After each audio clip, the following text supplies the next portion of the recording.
They left the house with the practiced cheer of people who had already moved on. Shoes by the door, a list taped to the fridge, the familiar clink of a spoon in a mug.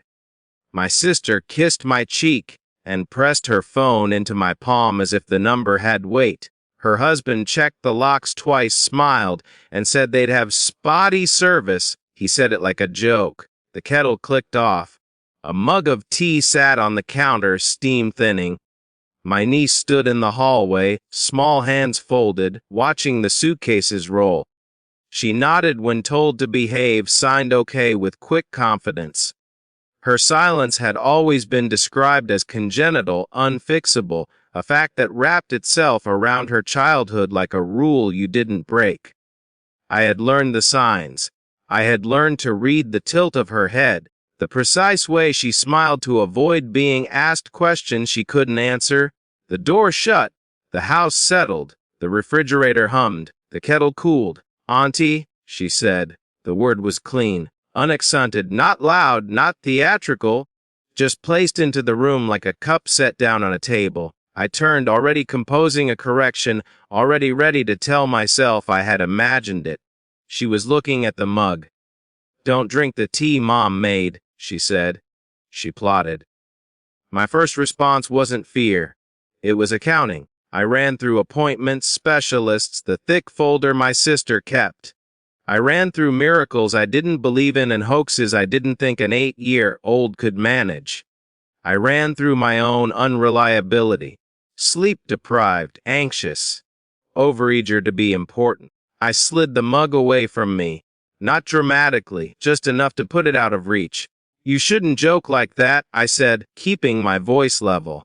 I waited for her to smile, to pantomime, to dissolve back into the comfortable world of signs.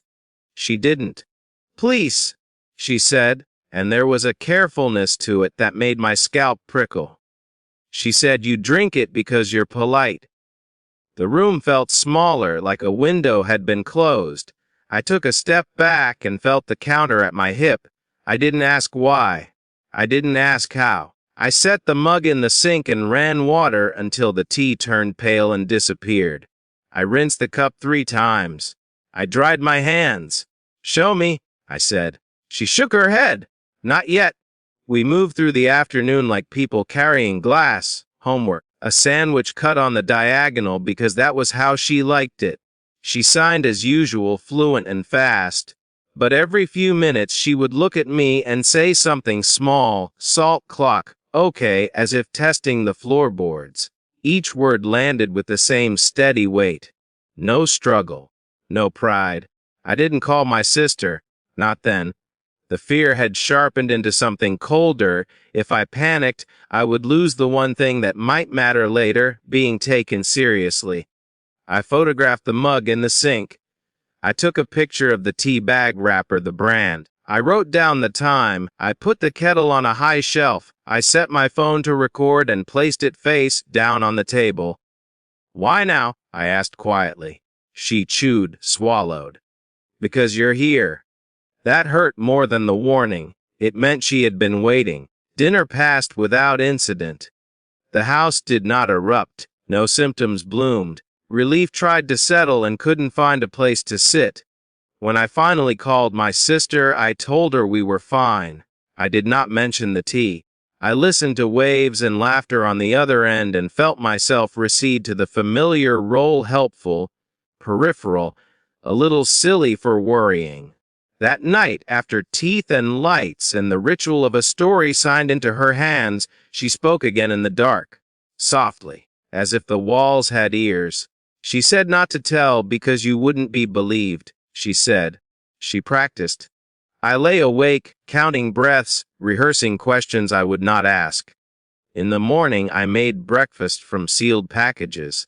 I left the counter bare. I called the pediatrician's office for a routine question about a rash that didn't exist. They asked if everything was okay at home. My niece answered before I could stop her. "No," she said. The nurse's pause was audible. "Can you put an adult on the line?" "I am an adult," I said, and hated how defensive it sounded. They sent a social worker for a wellness check. It was framed as standard. A clipboard, a smile, shoes left by the door. We sat at the table. The questions were gentle, predictable. My niece signed as usual, eyes flicking to me for permission she didn't need. "Do you ever feel unsafe?" the woman asked. "Yes," my niece said, clearly into the room. The pen stopped. The social worker looked up, then back down, then up again. "Can you say that again?" "Yes," she repeated. The rest happened without rush. Another question, another answer, a request to speak with the child alone. A second adult arrived. Notes were taken, times matched my photos. The mug was retrieved from the sink trap and bagged as procedure allowed it. No sirens, no raised voices. When my sister called back, her tone had changed. There were explanations, misunderstandings, jokes gone wrong. I listened and said little. Authority has a sound when it enters a space. You can hear it even when no one raises their voice. By evening, my niece was sitting between two professionals, hands folded, silent again by choice. They left us with instructions and a number that would be answered. They left without promises.